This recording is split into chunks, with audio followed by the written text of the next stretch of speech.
საქართველოში 2016 წლიდან გავრცელებულია აზიური ფაროსანა. იგი 300-მდე მცენარეზე მავნეობს. ფაროსანა განსაკუთრებით ზიანს აყენებს თხილს, ციტრუსს, ყურძენს, ატამს, ვაშლატამას, ვაშლს, მსხალს, ჟოლოს, ლობიოს, ბოსტნეულებს და სიმინდს. ზარალმა შესაძლოა მოსავლის ღირებულების 70%-იც კი შეადგინოს. ერთ მდედრს შეუძლია დადოს 250 კვერცხი, საიდანაც ნახევარი მდედრია.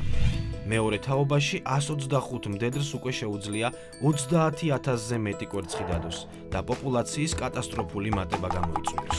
ბრძოლის ღონისძიებებია მექანიკური, აგროტექნიკური და ქიმიური. მექანიკური მეთოდი. გამოსაზამთრებლად თავშეფარებული მავნებლები შეაგროვეთ და გაანადგურეთ. ვინაიდან ერთი ფაროსანას განადგურება ნიშნავს 250-მდე ფაროსანას განადგურებას.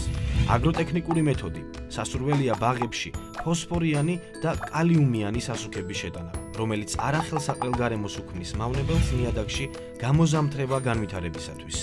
ქიმიურ მეთოდთან დაკავშირებით დეტალური ინფორმაციის მისაღებად დაუკავშირდით აჭარის სოფლის მეურნეობის სამინისტროს. ტელეფონი 24 78 46.